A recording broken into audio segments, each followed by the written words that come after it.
হিমন্ত বিশ্বক আমি চ্যালেঞ্জ কৰিছো তুমি যে কৈছিলা যে মই মুখ্যমন্ত্ৰী এৰিম তুমি এতিয়া এৰিবনে নৰা আমি কংগ্ৰেছে সেইটো চাই তোমাৰ কাৰণে আমি এটা বৃদ্ধাশ্ৰম ঠিক কৰি থৈছো এইটো অসমৰ মুখ্যমন্ত্ৰী ডক্টৰ হিমন্ত বিশ্ব শৰ্মাই তেখেতৰ যিটো 10 ছেপ্টেম্বৰৰ SIT ৰিপৰ্ট গৌৰৱ গগৈ ডাঙৰীয়াৰ পাকিস্তান লিংকৰ যিটো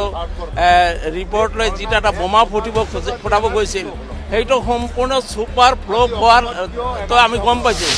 আমি এটা বছৰটোৰ সৰ্ববৃহৎ কৌতুক হ'ব বুলি ভাবি পেলাইহে আমি একচুৱেলি বাট চাই আছিলোঁ যে হিমন্ত বিশ্ব শৰ্মাই এইটোত কেনেকৈ মুখ ঠেকেচা খাব আজি 10 ছেপ্টেম্বৰ বাদ দিয়ক কালিৰে দিব পুৰহিৰে দিব যোনদিনা দিয়ে ৰিপৰ্ট SIT ৰিপৰ্ট দিয়ক আমি SIT ৰিপৰ্ট আমি পানীত উটুৱাই দিম ব্ৰহ্মপুত্ৰত উটুৱাই দিম আমি SIT ৰিপৰ্ট কোনো ভেলু নাইকিয়া হিমন্ত বিশ্বক আমি চ্যালেঞ্জ কৰিছো তুমি যে কৈছিলা যে মই মুখ্যমন্ত্ৰী এৰিম তুমি এতিয়া এৰিবনে নৰা আমি কংগ্ৰেছে সেইটো চাই তুমি যে কৈছিলা যে মই ঘৰলৈ নাযাওঁ গতিকে তুমি এতিয়া ঘৰত থাকিবা না নাথাকা আমি চাম আৰু তোমাৰ কাৰণে আমি এটা বৃদ্ধাশ্ৰম ঠিক কৰি থৈছো আমি কংগ্ৰেছে তাত তোমাক ৰাখিম মই কিন্তু 10 ছেপ্টেম্বৰলৈ একেবাৰে উৎকণ্ঠাত নাছিলোঁ কাৰণ ৰাহুল গান্ধীৰ বডি ডাবুলৰ কথা যেতিয়া কৈছিলে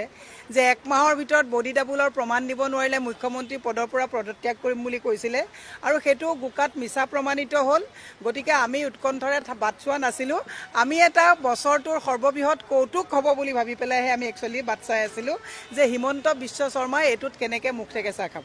আজি মনত পেলাই দিছে আজি 10 ছেপ্টেম্বৰ তেওঁ আজি 4 মাহৰ আগৰ পৰাই 5 মাহৰ আগৰ পৰাই বিভিন্ন ধৰণৰ কথা কৈ আছে আমিও বৰ আগ্ৰহেৰে ৰৈ আছো তেওঁ আজি কি পানী ফুচুৰি আমাৰ মাজত এৰি দিয়ে কিন্তু এইটো কথা ঠিক যে তেওঁ এই যে কংগ্ৰেছ দলক কেন্দ্ৰ কৰি তেওঁৰ যিটো এইবিলাক কৰি আছে সেইবিলাক অসমৰ ৰাইজে কেতিয়াও গ্ৰহণ নকৰে কাৰণ এনেকুৱা এটা সময় আহিছে যে অসমৰ ৰাইজে হিমন্ত বিশ্ব শৰ্মাৰ শাসনৰ পৰা পৰিত্ৰাণ বিচাৰিছে আৰু আমাৰ দৃঢ় বিশ্বাস যে আমাৰ কংগ্ৰেছ পৰিয়ালৰ সকলোৱে একেলগে ঐক্যবদ্ধভাৱে সংঘবদ্ধভাৱে গৌৰৱ গগৈৰ নেতৃত্বত আমি যি সংগ্ৰামত অৱতীৰ্ণ হৈছো এই সংগ্ৰামে এক প্ৰচণ্ড ৰূপ ধাৰণ কৰিব অনাগত দিনবিলাকত অনাগত মাহবিলাকত এইটো অসমৰ মুখ্যমন্ত্ৰী ডক্টৰ হিমন্ত বিশ্ব শৰ্মাই তেখেতৰ যিটো 10 ছেপ্টেম্বৰৰ SIT ৰিপৰ্ট গৌৰৱ গগৈ ডাঙৰীয়াৰ পাকিস্তান লিংকৰ যিটো ৰিপৰ্ট লৈ যিটা এটা বোমা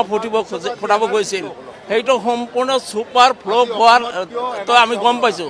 যেহেতু এইটো সুপাৰ ফ্লপ হৈ আছে গতিকে অসমৰ ৰাইজক এটা নতুন বোমা দিব বিচাৰিছে যে ট্ৰাইব্যুনেলৰ ক্ষমতা কৰ্তন কৰি জিলাৰ উপায়ুক্তসকলক বিদেশী নাগৰিকক চিনাক্ত কৰি 10 দিনৰ ভিতৰত বিতৰণ কৰাৰ যিটো সম্পূৰ্ণ অসাংবিধানিক আৰু প্ৰচলিত আইনৰ পৰিপন্থী